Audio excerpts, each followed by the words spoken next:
Merci, Monsieur le Président.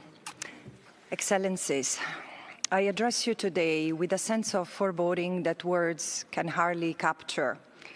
I no longer know what more can be said.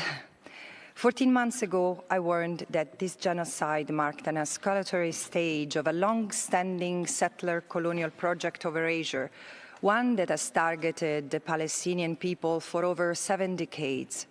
And now, it is happening, and we must stop it. The situation in the occupied Palestinian territory is apocalyptic. In Gaza, people continue to endure suffering beyond imagination.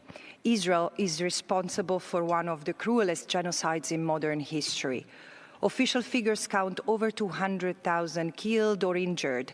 Leading health experts estimate that true toll is far higher. As the cost to the Palestinian people grows, Israel has dismantled the last function of the UN in Gaza, humanitarian aid. Its so-called Gaza Humanitarian Foundation is nothing else than a death trap, engineered to kill or force the flight of a starved, bombarded, emaciated population marked for elimination. Meanwhile, in the West Bank, Palestinians continue to face the largest wave of forced displacement since 1967. Nearly 1,000 have been killed, 10,000 injured, 10,000 detained, many tortured, while armed settlers rampage and 900 checkpoints and other obstacles choke daily life. As Palestinians are abandoned to their fate, I must ask you, those of you with a diplomatic presence in the occupied Palestinian territory, what do your colleagues report? What is your presence for, if not to confirm what I'm saying and act to stop it in accordance with international law? At the same time, since October 2023, the Tel Aviv Stock Exchange has soared by 213% in US dollars, amassing 225.7 billion US dollars in market gains, including 67.8 billion in the last month alone. One people enriched, one people erased. Israel has used the genocide as an opportunity to test new weapons, customized surveillance, lethal drones, radar systems, and other unmanned technology to exterminate a population without restraint.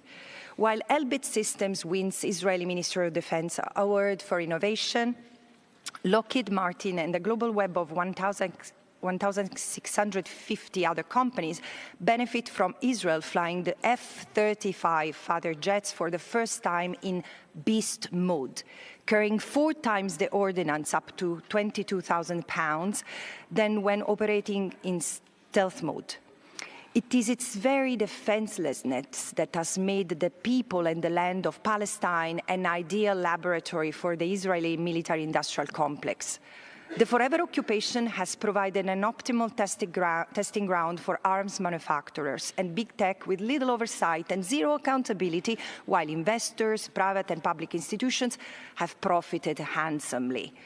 I once thought the problem was ignorance, a lack of understanding about Palestine and its history. Later, I saw the ideology at play, the deep political affinity many states and elites hold with the State of Israel. But in the face of genocide, so visible, so ostentatious, so live-streamed, these explanations fall short. My term as a special rapporteur, including the fierce opposition to my mandate, and this report in particular, reveals a darker truth. Some states support Israel to preserve their regional dominance, creating the material conditions that sustain its settler colonial project and make it succeed, in fact. And it's in this bigger scheme, a web of corporate actors are deeply enmeshed in the underlying economy, helping displaced indigenous Palestinians and replace them with Israeli settlers in what remains of their land. This report exposes the economic conditions driving and enabling Israel's machinery of displacement through destruction, segregation, and surveillance of the Palestinians, and replacement through the construction of alternative landscapes, economies, and realities for the settlers, their visitors and associates. From arms manufacturers, tech giants, banks, energy firms, online platforms, supermarkets, and universities, corporate actors have supplied the tools, financing, and infrastructure, the legitimacy for this machinery of Asia. Weapons and data systems brutalized and surveilled Palestinians. Colonies spread, financed by banks and insurers, powered by fossil fuels and normalized by tourism platforms, supermarket chains and academic institutions. All have helped entrench apartheid and enabled the slow, inexorable destruction of Palestinian life. Corporate entities entangled in this ecosystem have long been on notice. Their products, services, and corporate relationship directly link them to an economy of occupation that has functioned in violation of peremptory norms, the Fourth Geneva Convention and the Rome Statute. Under the UN Guiding Principles on Business and Human Rights, even this minimal connection triggers a clear responsibility to use their leverage to end abuse. But in this context of Palestine, we are not talking about isolated, specific incidents of wrongful conduct. The severity of the structural and sustained violations and crimes at issue has been confirmed by the International Court of Justice and has led to arrest warrants being issued by the International Criminal Court. In this context, what action could possibly be sufficient to rectify these violations and the corporate connections to them? The answer is simple. There is a prima facie responsibility on every state and corporate entity to completely abstain from or end their relationship with this economy of the occupation, especially as it has transformed into an economy of genocide. In the face of all this, too few have disengaged in the last 21 months. Armed companies have turned near-record profits by equipping Israel with cutting-edge weaponry to unleash 85,000 tons of explosives, 6 times the power of Hiroshima, on Gaza. Tech companies provide dual-use infrastructure that is utilized as a weapon of mass targeting and killing.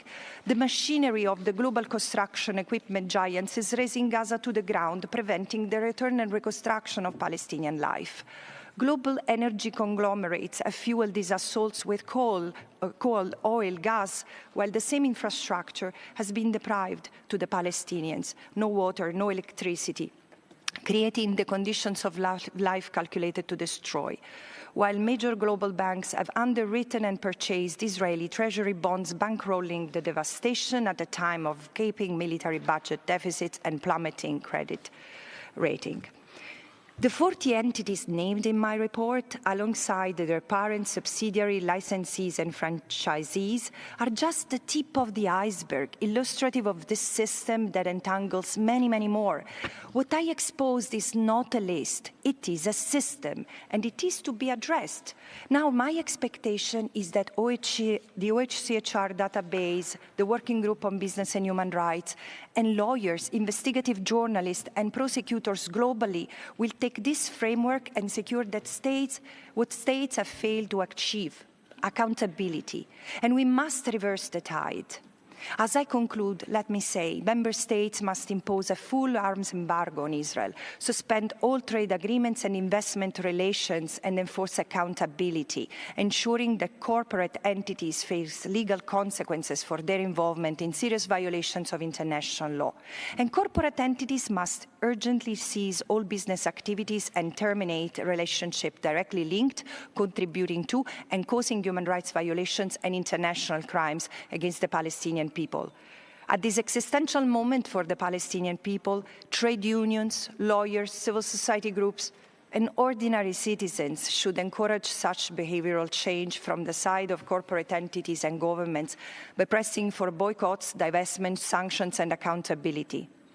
What comes next depends on all of us, and I truly believe that together we can make it. It's not a question of if, it's just a question of when. Thank you.